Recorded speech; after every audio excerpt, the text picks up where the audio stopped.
Hello.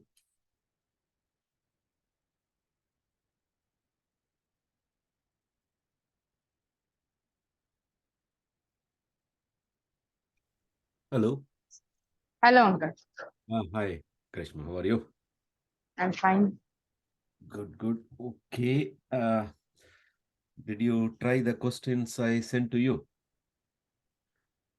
Uh, no, You're not. no. I'll do it and I'll send it to you. Okay. That's okay. I mean, it's left to you. It's it's not that because of me you have to do it. It's completely your discretion. To because uh, like when we do things, it will eventually we need to understand how to approach anything or even to look into a situation is provided or something like that. And during the young age, when you are told by someone or the textbook or the homework problem, already the information or the data and all the quantities and things like that, all required to solve the problem, they would provide. And they will be testing or examining only the things whether with this information and the explained situation or the statement of the problem, whether we are capable of proceeding further in the correct way so that the questions asked in the problem can be solved and then the answers are correct. So they give marks only for that. But what happens, those kind of testing and examination won't capture completely that whether the understanding is uh, of a student or somebody who learned that is completely correct or not. That is why the exam questions or homework problem or assignments and even the problems I have sent to you, we try to make the situation not a straightforward one, not directly substituting numbers into the formula or something like that.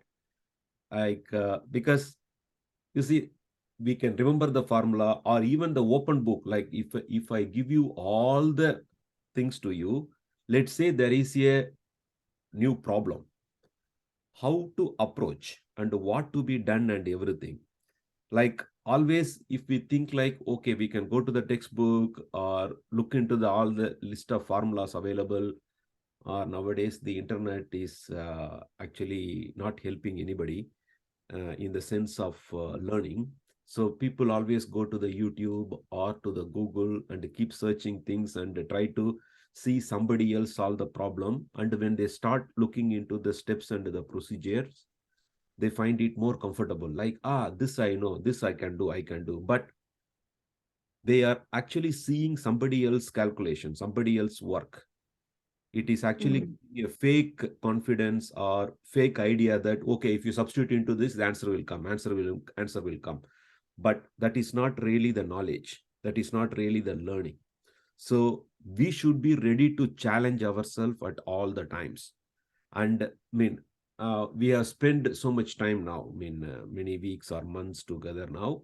And I want to see that how you taken as a knowledge of all the things we discussed, put it into action. When you apply that and everything, okay, I don't know whether you are doing it on your own when you study or when you solve a problem or something like that. So I thought of, okay, let's give you some problems and then how you are approaching and how you are doing things and everything. So unless we challenge ourselves to look into different possible ways, it could be eventually a straightforward formula substitution, but it won't appear straight away when you read the question. Do you catch that? Okay. So then it Yes. becomes very, very, very complicated for us what I'm going to do and all those things. Okay. So, okay, let's proceed with the further thing what we could do. So, for example, in the same, have you downloaded the questions and can you open the question? Yes, Uncle. Okay, so we were doing some of the questions what I have put up there last time, and I send the. Okay, let me see whether I have the. Okay. Okay, let's see. Take a one question where we already. Okay. Let's see. Take the difficult one and see how you are looking at it. So if you go further, yeah. Okay. Okay, if you take the question number 8, can you read that? Yes. Loading. Yeah, question number 8. Block of mass m is initially sliding up a slope with speed u. The angle of the slope above horizontal is alpha. The coefficient of friction between the block and the slope is mu. And calculate the distance d that it slides up the slope before coming to rest. Okay, so you have read the question, the statements. 1, 2, 3, 4 lines are there. Okay, 4 sentences are there. Yeah. Right. Then yes. Can you picturize this? Can you visualize this? Yes. Really yes, uncle. I'm just drawing the diagram. Okay. So, I mean, we have the whiteboard, right? Can you use the whiteboard to draw that? Do you use the electronic pad or not? And no, because this actually I'm not using it because anyways school we are doing it. Everything is offline. Okay, so you draw it and try to see what. Because that was the reason I asked your dad to buy the. So that I could see what you could. Yes, uncle. I'll connect it now. No, as you wish. Like, let's see. I mean, if you want to proceed with paper and a pen, might be much easier and efficient for you. Keep proceeding with that. Yes. I'll connect it before the next class, uncle. So Yeah. Keep talking and what you are drawing. Keep talking and. Yes, uncle. So it's a slope, and then I've drawn like a box which is m, which is mass m. And the angle between the horizontal and the incline is alpha. And okay, before going to the alpha, the block of mass m is initially sliding with a speed u. So it's going upwards with the speed u. Yeah. Okay. So u is mass is a scalar quantity, so you don't need to worry about the direction. So the whole thing can be considered as a point object at the center of the mass, because always you see the object, it will occupy a space.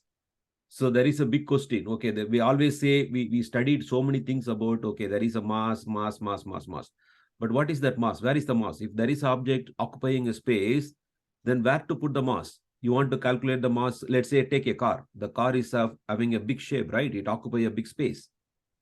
So where that mass is?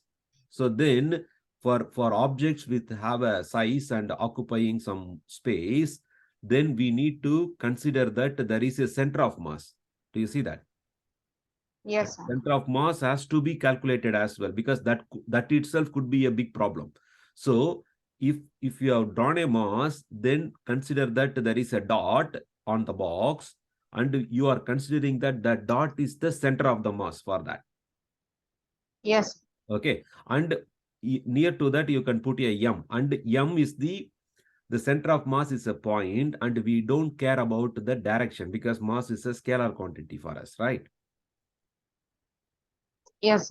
Okay, so that is why we need to find the center of mass, because just to think about it, let's say the box is not uniformly, the density of the box is not uniform. Let's say from the center, whatever the center we think as a mass point, but if you go in different direction, the variation of the mass will be different. It won't be uniform. Do you catch that? Yes, sir. Then that mass distribution of the box itself is not a constant. So direction wise, if it is changed, then we are in trouble. Do you get that? Yes, sir. Then we need to know how the mass is distributed, and we need to do some kind of calculation for the center of the mass.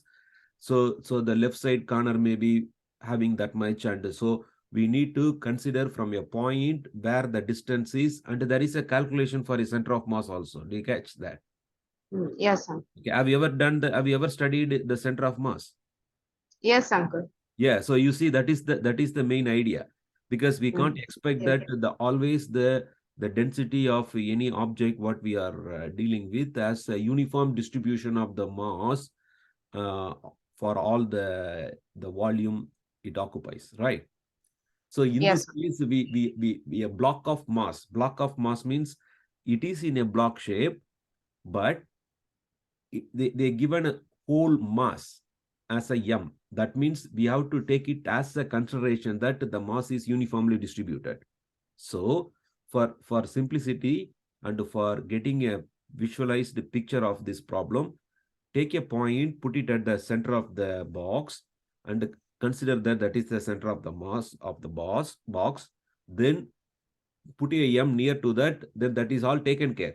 And also we know that if you put a dot, normally what I will do, rather than putting a m near to that, I will put a vertically downward arrow, because I will put a W there or mg directly there. W equal to mg or straight away here, because there will be a weight for the mass which is directly vertically down from that point. From the center of the mass, we need to draw that.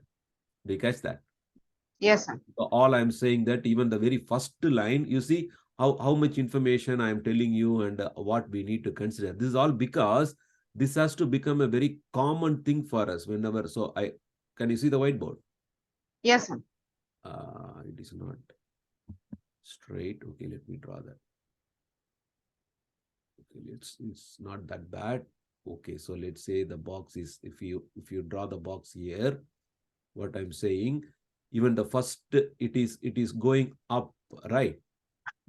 So we need dot to put the center of the mass, and I would do a straight away a vertical line to show that there is a force acting in this direction into the gravitational field strength G, and m is the mass given to us in the problem. That is why the force acting on the box, the block directly downwards in this direction is this. So once we have done that, that will help us. If it is sliding up then definitely there is going to be the velocity is in this direction. Do you get that? Yes. And also they say that we can split mg into mg cos theta, and that is all other thing. We can do that, but first translate the complete problem into a visualization. And also when you do that, like I said, mass, uniform distribution and everything, even they said it is sliding up the slope and initial velocity is u. So if you start that, okay, wherever, let's say that we need to have a time also into the problem, because it is starting at this point, for example. Do you get that? Okay. So we consider that the time is actually equal to 0.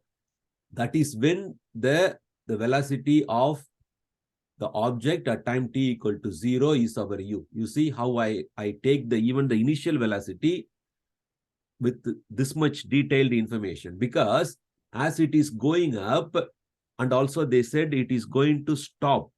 That means what? The velocity also will decrease. It is decreasing, and that means the velocity is a time varying quantity in this direction. Do you catch that? So that is a v of t. So v is a function of t. So now it is sliding up and it is stopping. That means what? It get decelerated. Do you get that? Yes. Okay, so here this is sliding up because of some initial velocity, but as it goes, then definitely we have to write this velocity is going to be, we can even straight away start saying that there is going to be a initial velocity, and there is a plus a t. Mm. You catch that? Yes. That also we can write. So then this is actually from the information what they have given. I have not even resolved the mg or something like that. That will come later, because we have some, because when it is moving in that direction upwards, there will be a force in that direction. And we are thinking, okay, if it is a constant force or something which the object can keep on moving, then that is all compensated. That means the acceleration will, the velocity will be uniform. That means velocity will not change, but it is going to stop, right? Yes, sir. So that means at every point in time, from the starting point to the ending point where it stops, there is the force acting in the object is time varying also. Do you get that? Yes, sir. So, but the mg will be always the mg, but the one which was helping to slide up, that force got decelerated. That is all because of some other force is acting against it. That is what we think, that there is a force, that is the frictional force actually. Do you get Friction, that? yeah. Friction, That is the one we start drawing. Still continuation of, so there is a frictional force in this direction. And that is actually stopping the, so somebody maybe at the time t equal to 0, they were holding the box and pushed it up with some amount of force. Do you get that? Yes, sir. To move, to climb up the inclined slide. But that is what the situation is given to us. Do you get that? So they say Yes, that it was pushed with some force. Because of that, that force at that point has given a velocity to the object to slide up. That value is a u. And as the mg is acting downwards, and if you see that there is a alpha here, then that comes the interesting point. Then you see that mg is acting vertically down, but the whole dynamics of the block is happening in the inclined surface. Then that is where what you said is coming into picture. Then how we can deal with the force F, the frictional force F and the mg, then whatever the line we have drawn along the inclined plane, we need to draw a orthogonal. Yes. You get that? The orthogonal one. Why it is so? That will help us, because this is actually, when that is mg, now with the alpha, we can easily say that what this angle is. That will be alpha also. Alpha. So you are okay with that, right? So you should Yes, be good at it. That is what we do in maths with all the angles. Once that is alpha, we know that vertically down is a mg, and Cos along is along that one. So the one, mg can be resolved like mg cos alpha, and orthogonal to that, there should be a, because of the gravity, there will be the one which is going to be in this direction. You get that? Yes. Okay, that will be because of the mg, there will be a mg sine alpha. You get that? Yes. Okay, so that is all translated. And also the box, the mg cos theta, think about it. Mg cos theta is trying to take the ball inside the, into the whatever the inclined plane. That is what, if that is if the inclined plane is not there, the mg cos theta will be, actually it is giving a force, right, in the direction. Yes, sir. It is a hard surface. That is why it is not penetrating the, let's say it is made of cotton or something. Don't you think that mg cos theta is the one will be pressing the cotton and the box will go inside? Yes, sir. Okay, it is a material property. The material is giving a reaction. We catch that, where the reaction comes. Yes, in. So there is we call that as a normal reaction. So the normal reaction perpendicular to this, that is compensated. So the mg cos alpha, in this direction, there will be a mg cos alpha. Do you get that? Yes, sir. So that thing is compensated. Do you catch that? Yes, sir. Okay. So the box is sliding up, and there is a mg sine alpha is the one is decelerating this particular. Do you catch that? Yes, sir. Okay. So if mg so that frictional force, we are going to, also they say that there is a mu. Can you read the rest of the problem? You could see that there is a Yes, frictional coefficient, right? Frictional there's a coefficient of friction between the ball and slope. Just frictional mu. coefficient. You know what is the meaning of the friction coefficient? Yes, uncle. It's the minimum value of the with which Yeah, after which it can move. you are telling all the definition and everything. Have you understood, and can you explain me how to take it?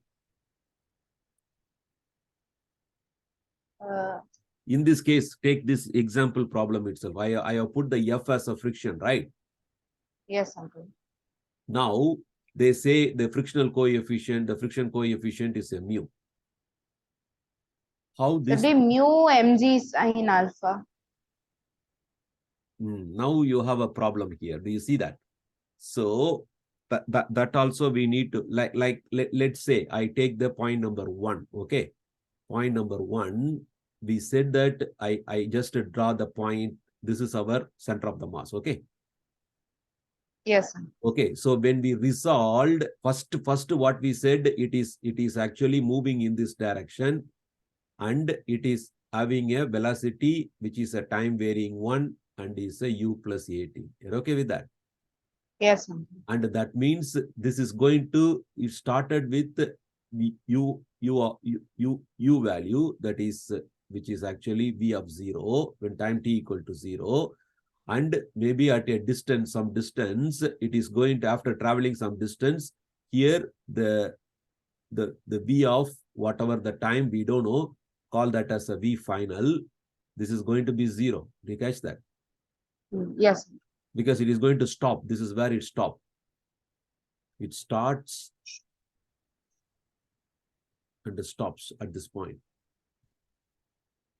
So actually we are calculating this whole distance. So call that distance as a, for example, the d.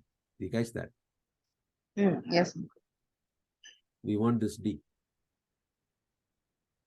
And well, we know that v equal to u plus at. So look at here, u plus at, that is our v of t, right? Yes. And this is, u has some value, and the at the tf it is going to stop. That means what? The a is a deceleration. Do you see that? Yes. Okay.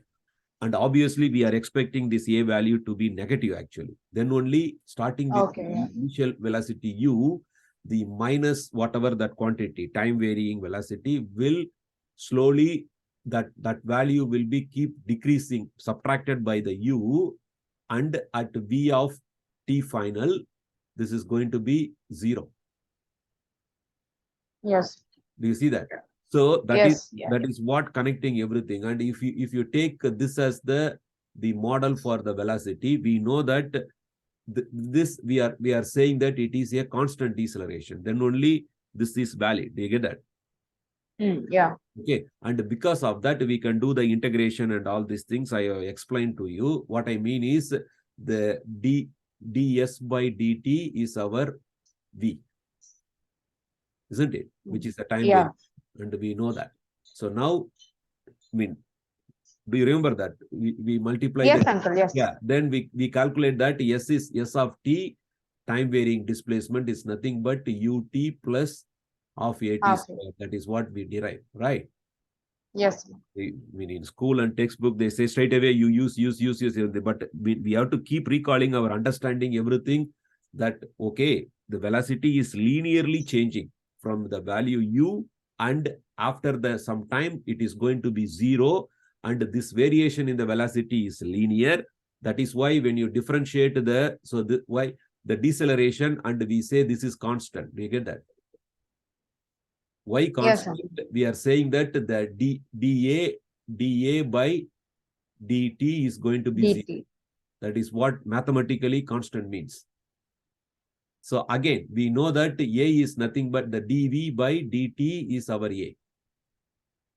So again, integrating this, that the integration actually lead to the equation what we have taken. So the v of t is actually u plus at. You recalling everything in Yes, uncle. It has to flash. It has to flash quickly. Yes. Maybe it may be a new practice for you because it is not the way you do things in the school or in the exam problem or something like that. But this is what the actual situation, because when the situation get complicated, then we can use all this understanding into the situation. So we can ask the question whether the acceleration is constant or not. If it is not constant, then we go up where, how to model that. Do you get that?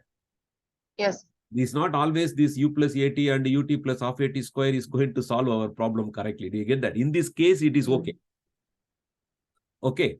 So I come to all this thing, then where this deceleration is coming from, that is what I was saying. That is the point number one. So this point, as there is a object is moving in this direction, it is facing a frictional force F. Okay. F is the friction. You're okay with that? Yes, sir.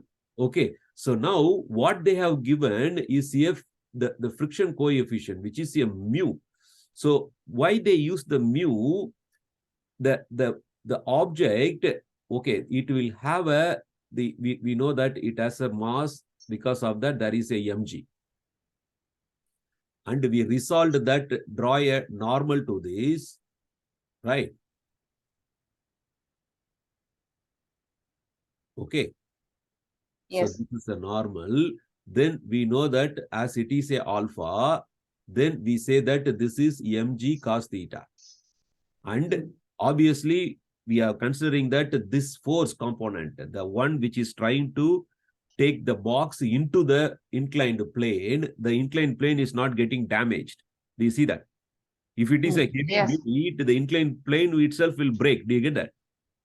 Yes. But that is not happening. That means what? That is exactly the opposite. This is called the normal reaction. Do you get that? Yes. We can say that it is the normal. The normal value is actually mg cos theta. Okay.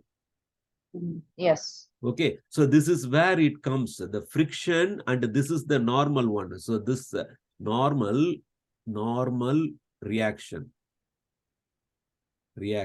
is actually equal to mg cos theta. So now we know that. So the normal reaction, we call that as we define that as a N, and friction force is actually, so the friction force, we call that as a F. You know what? Depending on the normal reaction force only, the frictional force will be, because if the surface is not that strong, if it is soft, like a rubber or something like that, that normal one will not be exactly, because the rubber will have an impression of the box because of the mg cos theta pulling it inside the rubber inclined plane. Do you catch that? Yes, sir. Then the friction will be more. Do you get that? Because it will dip and it will. So that is why we always connect what is the normal reactive force, which is actually acting against the one which is trying to take it down, with respect to the F, the frictional force. So that is where the mu comes into picture. That is the understanding. That is where we say the force is actually calculated as the mu times the normal reaction. Do you get that? Yes, sir. That is what actually is happening. It's not the other thing, because we have not even gone to the mg sin theta, because I'm not even going. Yeah. Object is moving on a surface, then we are talking about, definitely if the surface is rough, there is going to be a friction. How that friction is normally understood and expressed, and even when we want to calculate, always calculate the normal reaction force, what it is giving to the surface. Then there is a ratio between the two. So the mu is defined as the force divided by the normal. That is what it is actually. So in our problem, with all this calculation, as we calculated, the N is actually equal to mg cos theta. So now using that in the mu is going to be, so the F can be calculated. So directly the F is going to be our mu multiplied by mg cos theta. You catch that? Okay. Yes, sir. Okay, so that is what this is the F we just calculated.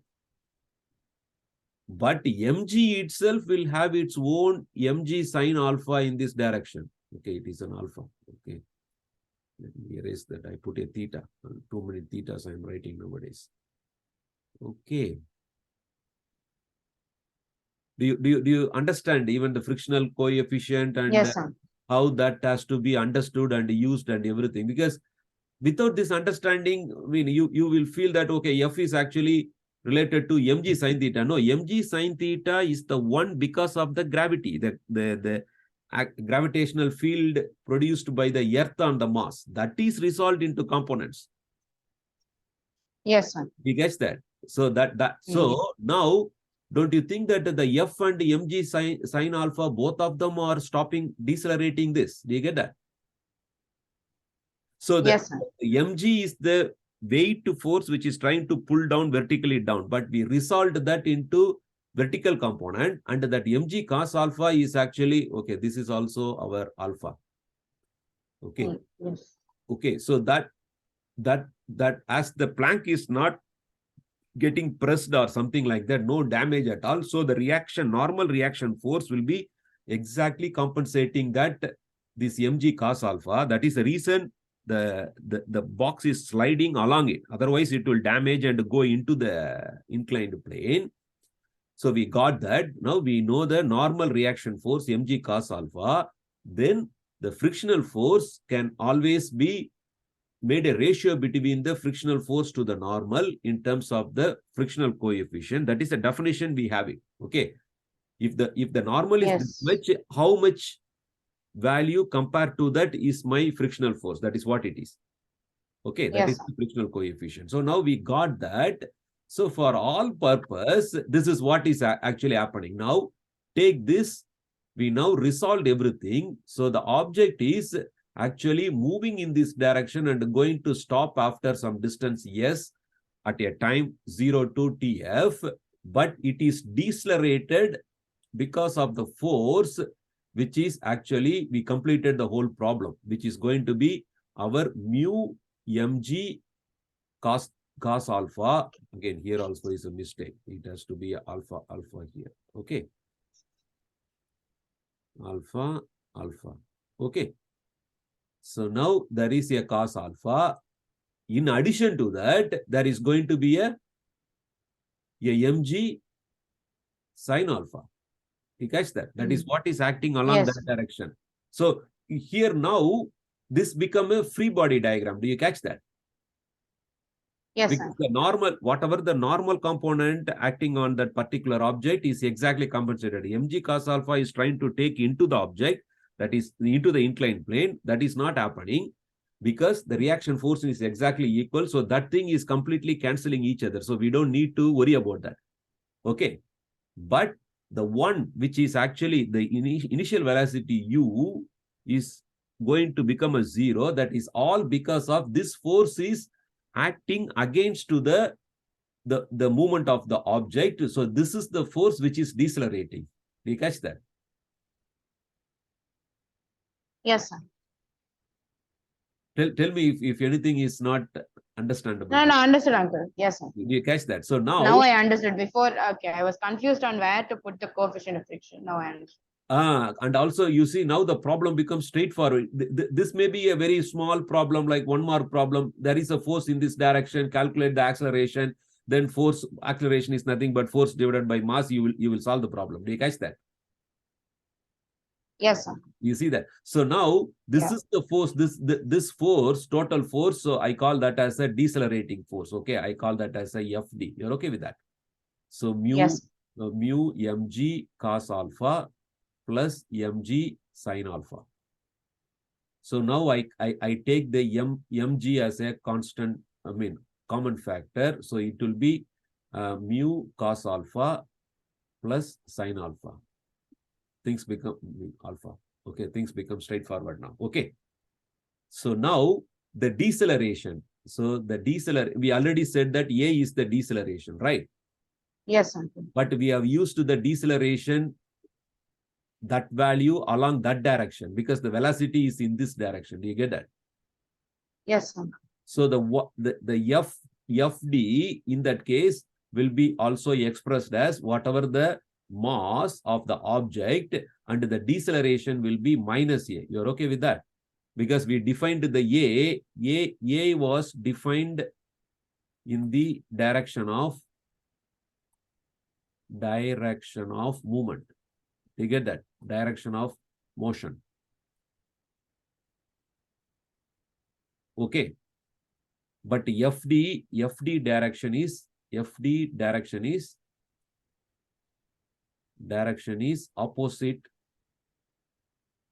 opposite to A. We catch that? Because A is Yes, direction same as U, same as the V direction. You get that? This thing, man, we say that we have taken the V in this direction. Do you get that? Yes, uncle. Yes, all of this direction in this direction, and our F is in this direction. Then, if you want to write FD is a vector, and M is a scalar, and whatever the acceleration you are going to write, it will be should be negative. In this direction of the FD, but we already defined the A in the other direction.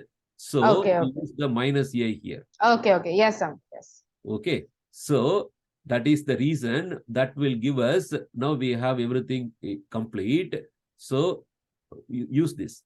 Because of this, connecting these two, we can say that simply I would write it as the minus MA is actually equal to I have a mg multiplied by mu cos alpha plus sin alpha. We're okay with that. So m and m common factor, so A can be calculated as minus g times mu cos alpha plus sin alpha. Is it okay? Yes, sir. Okay. So now we got everything. So what we need to do, I will take a small room here. Any questions so far? No questions. Okay. So we are in the final stage, because now we are going to use this S over here to complete the problem. So S is nothing but our UT plus, okay, it cannot be plus, because, okay, let me put it regressively. So it's of, I'm going to substitute the A here, which is our minus G times mu cos alpha plus sin alpha multiplied by T square. Okay.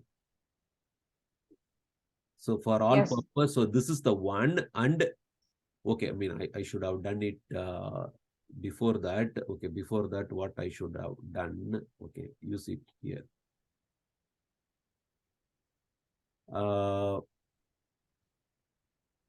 Yes. Yeah, this is okay. Because we need, still the T is appearing in here, right? We don't want that. Yeah. So let's say we know that V of T final, that is where the distance, the stop, right? That will be 0. So because of that, this leads us, actually 0 is actually equal to our U plus whatever the AT. So that is plus, we can substitute the okay, time being, take it as a AT. So now we know that the T can be calculated simply as a this is T final actually. Okay, T final, the final, how much time it will travel. So that time will be given by negative U over A. You catch that? Yes. Is it okay? Yeah. So use that. So I would rather do that. Okay, that will make life simple. So rather than writing this thing first, I would okay, I would use this also as my help, because we have our S is actually equal to UT plus of AT square, right? And when it is a T final, that is the D they are asking us to calculate. That will be UT final plus of AT final squared. Okay. Now use the T final in here. So D is actually equal to U times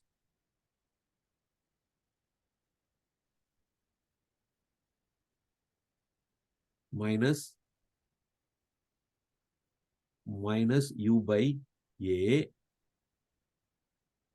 plus that will actually, this will be a plus of times A U square by A square. You're okay? Yes, sir. Okay. So, okay, I want to complete this in the same page. Let me take the room here. So here, so now simplify that. D is equal to minus U square by A. And here the one of the A will get cancelled. So it will be plus of U square by A. You're okay? Yes. Okay. So we are subtracting off the amount of the first term. So D is nothing but our minus of U square by A. Is it okay? So D will be equal to, now we have to substitute everything. If you substitute, the A is, I'm going to substitute the A here. Okay. That is the final. Yes. So minus into minus will become a plus, and G can be a common term outside. No, that is outside. So outside it will look like a U divided by twice our G times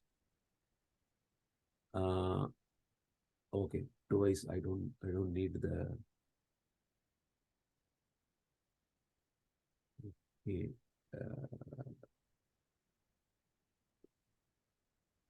So I would, okay, let's say the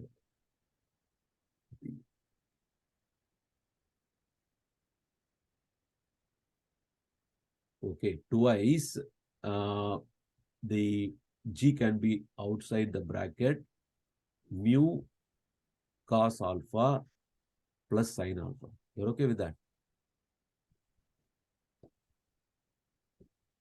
Do you see that? Hello, I can't hear you, Karishma. Hello?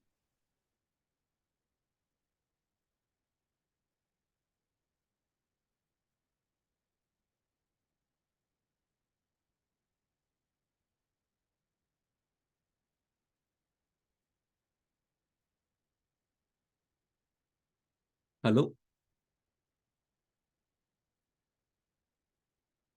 Yes, uncle. Now can you hear me? Yeah. It was disconnected for you. Yeah. Yeah, okay.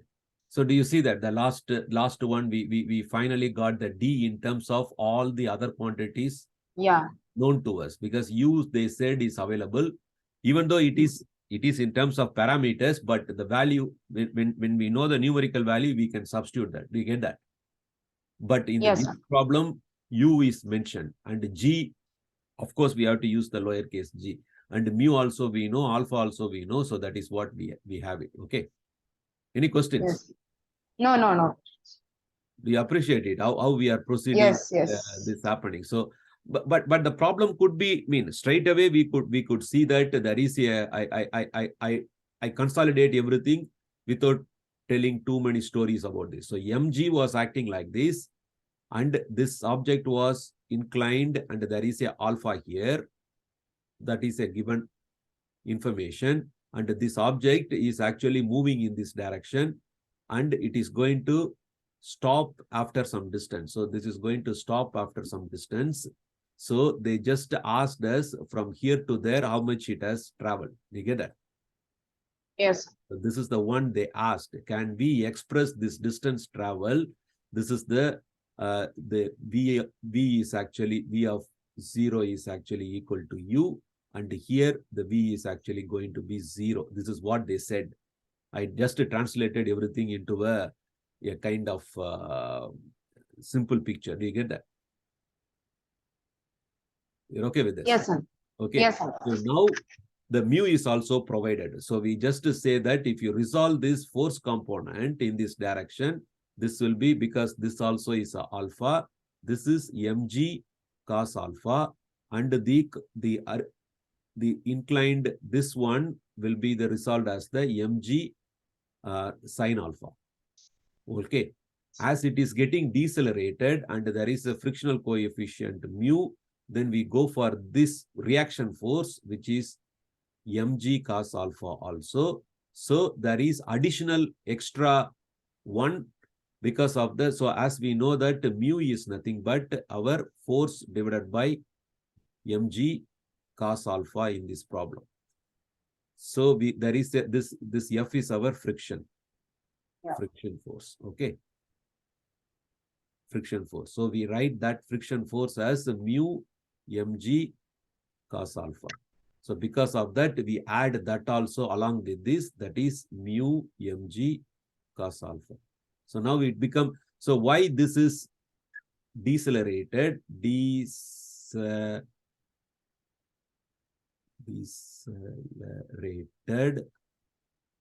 due to this mu mg cos alpha plus mg sine alpha acts against the motion, the movement. Okay. Yes. So once we capture that, we know that. So as it is getting decelerated, so V can be written as the U plus AT, and we know that when it is a T final, so that is where the 0 is going to be. 0 is going to be our U, and this A has to come from the deceleration, wherever, whatever. Yeah. Plus, yeah, A T final. Okay. Because that will help us to calculate the D. Okay. So now we write the T final is nothing but minus U by A. And once we know that our D, whatever D is nothing but the displacement happened at time T final, this will be U T final plus of A TF square, right? Yes. So now when we just use that, that is actually going to be U multiplied by our negative U over A. The TF I'm substituting from here. This is a good one, right? Yes. So plus of A, and this will be U square by A square. So this is going to be our minus U square by A square plus of U square by A, not A square, A. Correct me if I make mistake, okay? Yes. The problem and the calculation is not that, it's just A here, right? Okay, so that leads to, this is actually equal to, this actually leads to, the distance is nothing but minus half times U square by A. And to calculate the, because A is a one deceleration we used, but A is, yeah. So A can be calculated as a, in the opposite direction force, frictional total force we know. So that is actually to change it, to get it in the direction of A, we need to use the minus of that. So that is going to be our minus mu mg cos alpha plus mg sine alpha whole thing divided by m. You guys catch that? Because we know this, yeah. Because of that, this actually leads to our A can be calculated as, I mean, if you make the whole combine, okay, rather than this, I would say that this whole thing is actually equal to, this whole force is actually equal to minus MA. Is it okay? I write it directly there. This whole thing I'm saying. The frictional force, Yes. or whatever the one which is pulling it down and stopping it, that is actually equal to the opposite side acceleration, what we want, multiplied by the mass. Okay. So that actually lead to this one, and we can write that m can be cancelled. So this will be minus, and also g can be taken outside if you want.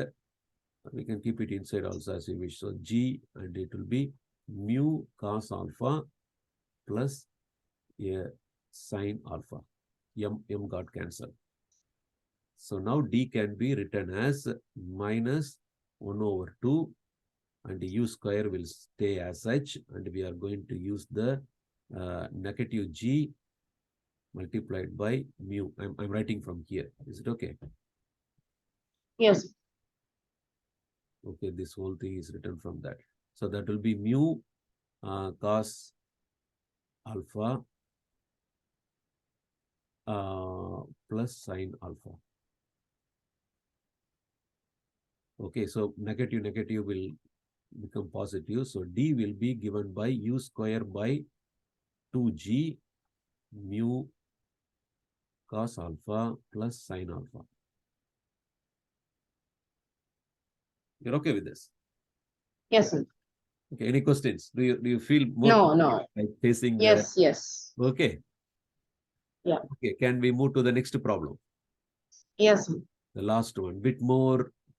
It is not difficult here. You see what it has exposed, and a new thing what you learned is much more clarity about what is this frictional coefficient, why they are connecting the friction given by a surface to the normal force or the reaction that surface is giving to the object. Do you catch that?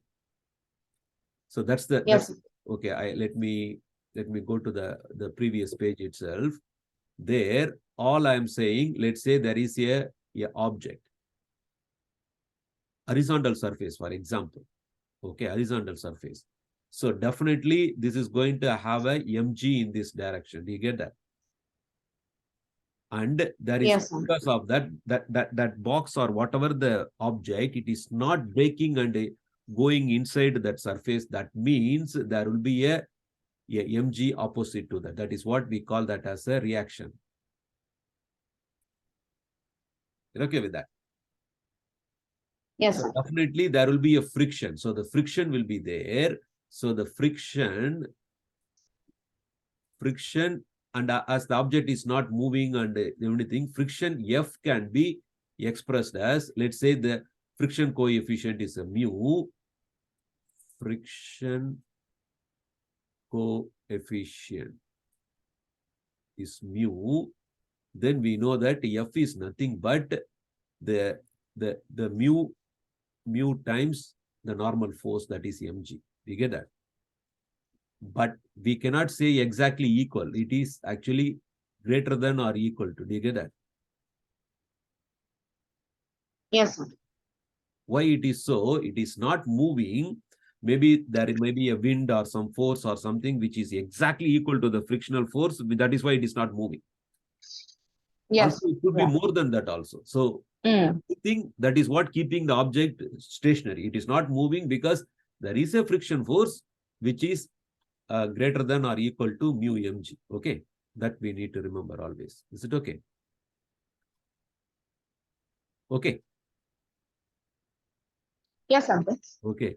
So okay, I don't start the next problem today because that will be bit of a lengthier one.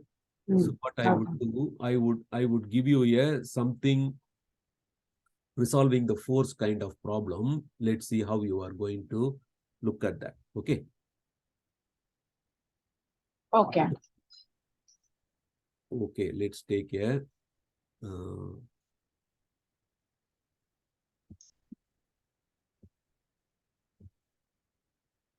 let me take the picture of a problem where it could be.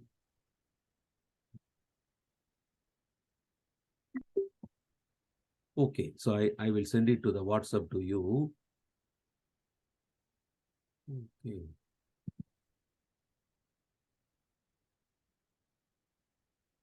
will send the image. So remember, I mean, everything, every problem you are solving, you may be learning something new also. And mostly what you already know, you are strengthening that understanding. You get that? Hello? Can you hear me? Yes, sir. Yes. Did you hear what I said? Yes, sir. Okay, so now look at this picture. So this says, can you read the problem? Yes, a box is being pushed and pulled across a rough surface by constant forces, as shown in the figure. And the box is moving at a constant speed. By modeling the box as a particle, show that the magnitude of the resistance due to friction is friction F is Whatever it is. Okay, to, let yeah. it, that is a number. Okay, so they are asked us to derive the. So if you want, read the problem again. Yeah. Explain me what is going on. What is the important information that is going to help us to start the, because we need a model. Mathematical model is very important. Do you catch that? Yeah. Without that, we cannot, and it's not that you throw away formula, that is not going to work. Because we need to first understand what mathematical model will suit this particular case. So what is the important thing? Like, okay, we solved the direction problem. of the forces. No, let's go to the previous problem. Tell me what is the important thing which we started with making the model. What information? The center of mass. No, you see, your center of mass is a concept, because there is no need for the even think about the center of mass, because they said the block is a mass. Yeah. So we could straight away put incline. It's a horizontal here. In the previous question, it was inclined. No, don't compare with this one. I'm staying back with the previous problem. With the previous problem, what made us to proceed with a mathematical model that will suit us to solve the problem? And we are confident that that model, what we used to, was correct. I don't think you are going to get that, because that is how you are doing things with that. There is nothing, I'm not blaming you, but that is how the education become. Even I explained twice about that. You know, the main thing about that is it has the initial velocity, and after some time traveling a distance d, it is stopping. Yeah. Means what? There is an acceleration acting on that. And that is actually a deceleration, and that is a constant value. Okay. So we started there. That is all happened there. So we took it like there is a acceleration which is actually reducing the velocity, and starting with a u, it has to eventually make it to go to 0. So we start with a is equal to constant, that is dA by dt is a 0. Then we know that a is nothing but dv by dt, and doing the integration, we got the model v equal to u plus at. That is where the whole, the crisp of the whole problem. Do you catch that? Yes, sir. Then only we integrated that also, because the ds is v is nothing but ds by dt. Do you catch that? That is actually another formula, s equal to ut plus half at square. When we can use this formula, this v equal to u plus at, or s equal to ut plus half at square, and combining these two, you know that combining these two is actually v square equal to u square plus 2. Yes, sir. So all these things are valid when? Tell me. When there is an initial velocity. No. Initial velocity is not capturing everything. The acceleration is constant. Do you catch that? Okay. The velocity can be anywhere, like it can be in the initial value, middle value, last value. Object maybe still keep moving and everything. But the whole capturing point is, you see, I don't know how difficult is that to appreciate that. Take this problem. Read it again and tell me what is the catching point, something similar to that. Constant speed. You see, This is not in the same situation like the previous problem. Like when you see the diagram and the angle, everything, always we do the cos theta, sin theta, and all those nonsense. Okay. All those things are going to do what with us? Have we captured the whole thing? So there is an object which is moving at a constant speed. Beautiful, right? So that makes the that captures the whole thing. So what we are saying, there is an object and that is actually moving at a constant. So it is moving at a speed. That means, let's say we put a direction also. We call that, let's say this is our V. Okay. All it is given as is, the first information given to us is dV by dt is actually equal to 0. Do you see the beauty? The previous problem was is not this case. It was starting with the dA by dt was a 0. So now life become very easy. Because of this, we say that this actually tells us V is a constant. Okay. Now start doing the whole thing. Like, okay, we know that V is a constant. That means we can, okay, distance and everything. If you want to do that, we know that ds by dt is our V, and this is a constant. Then do the integration. That is ds is actually equal to our V dt, and this leads to, we want all the distance traveling continuously. It is at it is keep on increasing with respect to time. So integral ds is actually equal to integral V dt. In this case, we take the V outside because this is a constant with respect to time. Do you get that? Yes, sir. With respect to time. That is why this leads to S is actually equal to V integral dt. This will lead to S equal to Vt. That tells, this is actually tells V is S over T. Do you remember? This is the first thing you would have learned. Speed is nothing but distance over. So when to use this formula and when to use the V equal to U plus AT, what is the difference between the two? In this case, V equal to ST is valid because the V is a constant. There is no acceleration here. But there's when no the constant. V is changing in time, then we are worried. Then what I know, what I don't know. Then we check whether the change in the V with respect to change in the time, we look into that. That is what we defined as acceleration. That is the reason we defined the acceleration. Okay.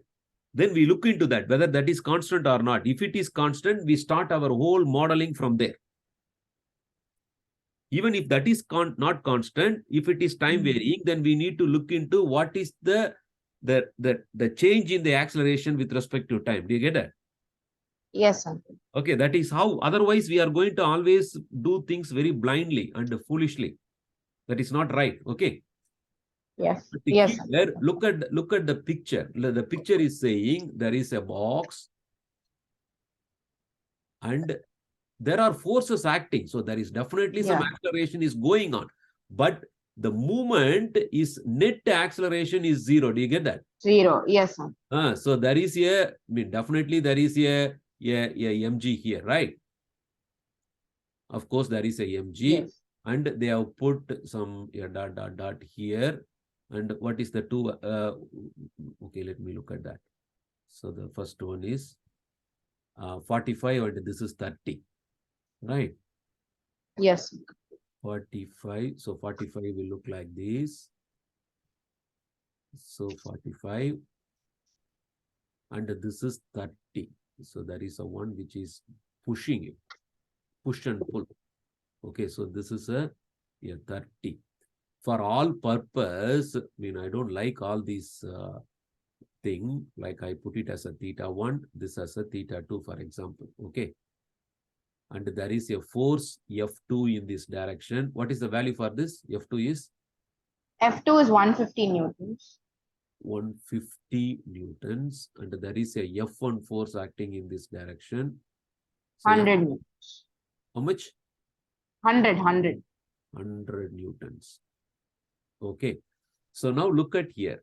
mg. So mg need not to be resolved because because the movement is actually going in this direction.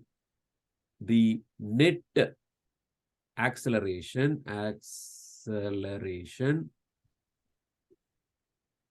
is 0.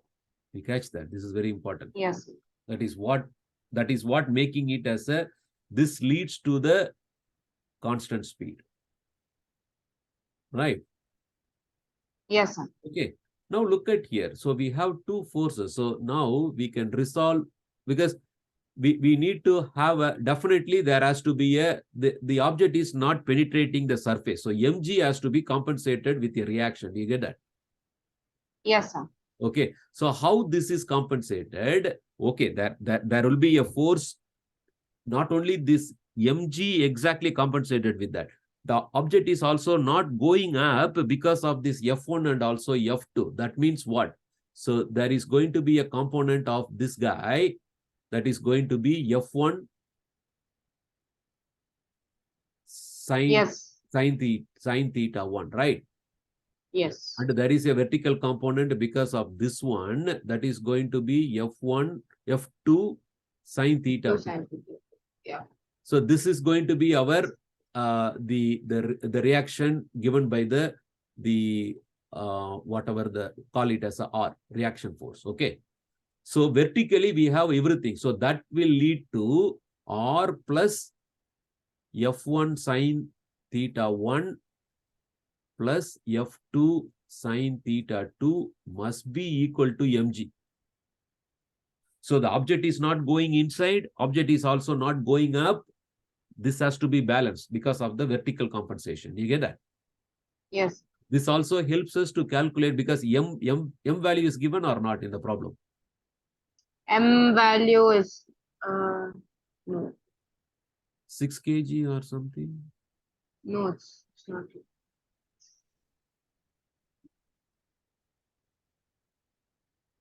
Okay, let it be. Okay, so we don't know that. Okay, let it be, time being. Okay.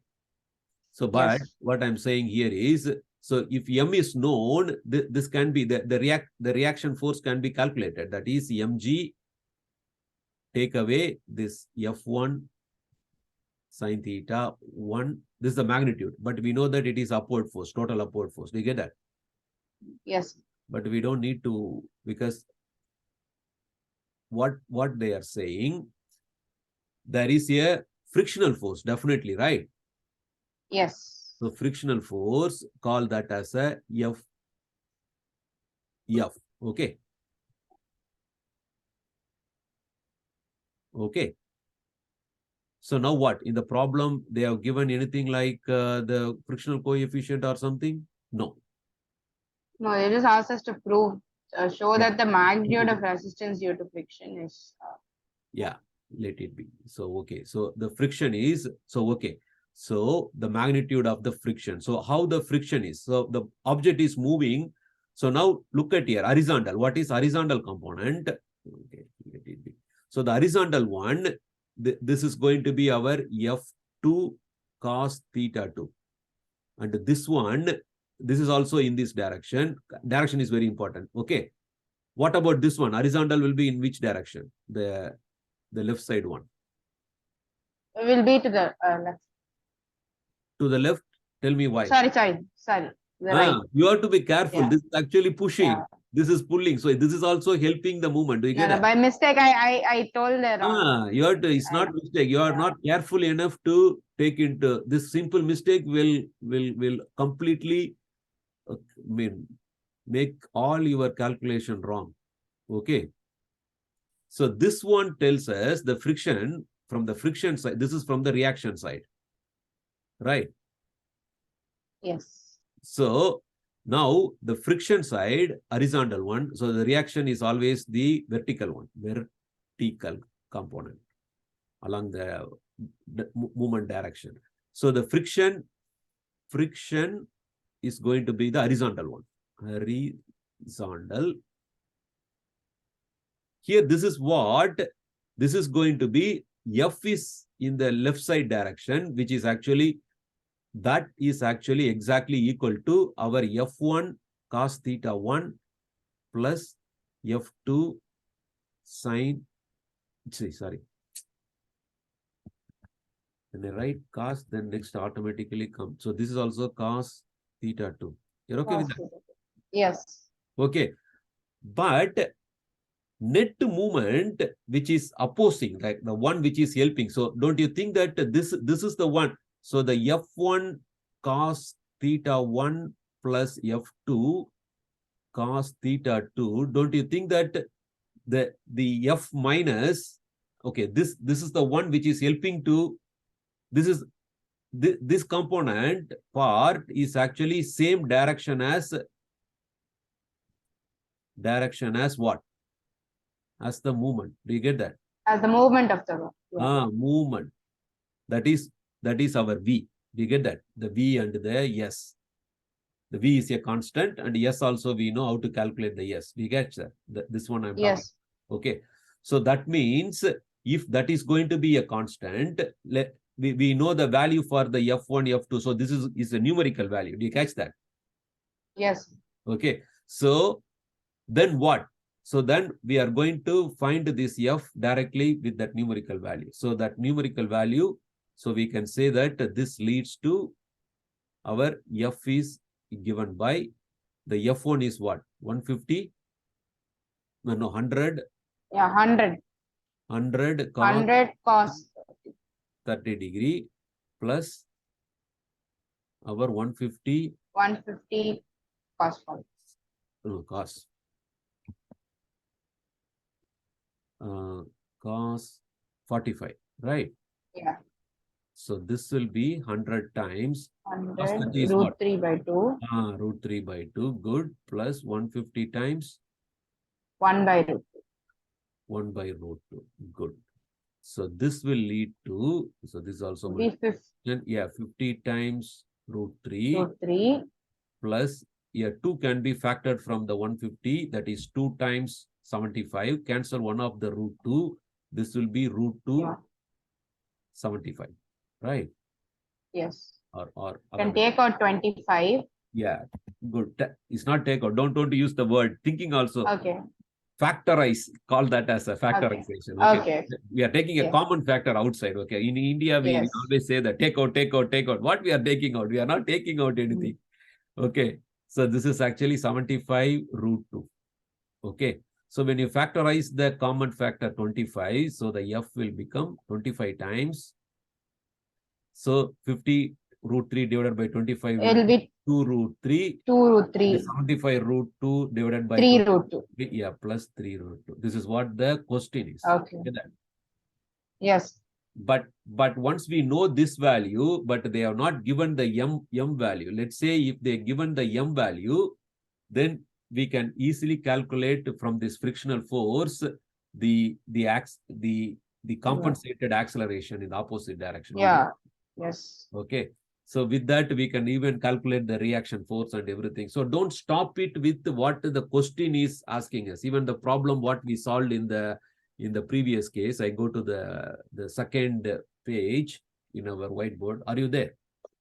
Yes, uncle. Yeah. In this, actually, we have this value, the TF final. Yeah. Time, the time taken, how much time taken.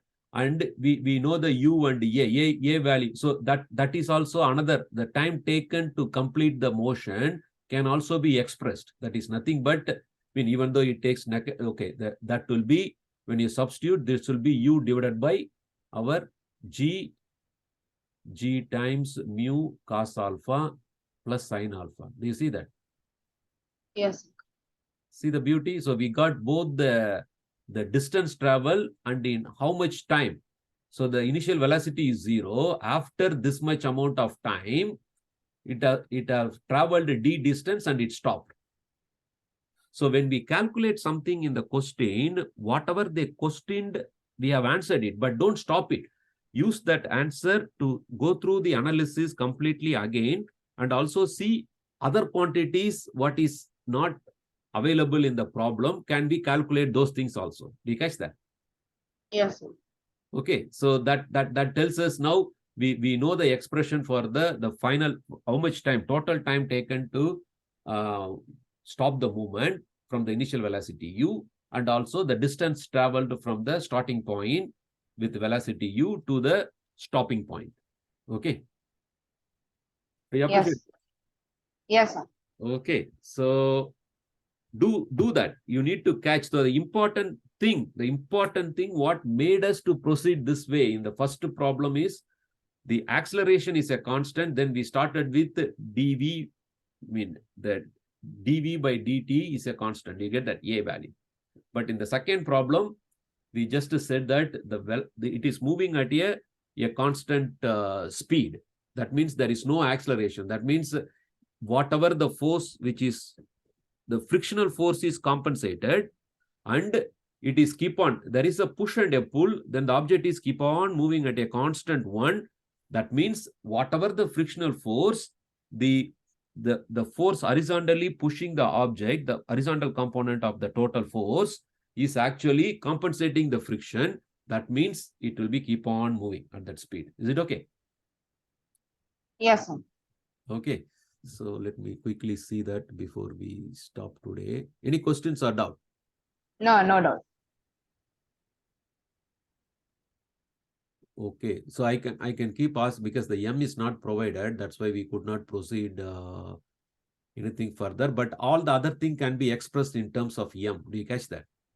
Yes. If I add that M as a M, we can calculate all other things at what speed it is traveling. Do you get that?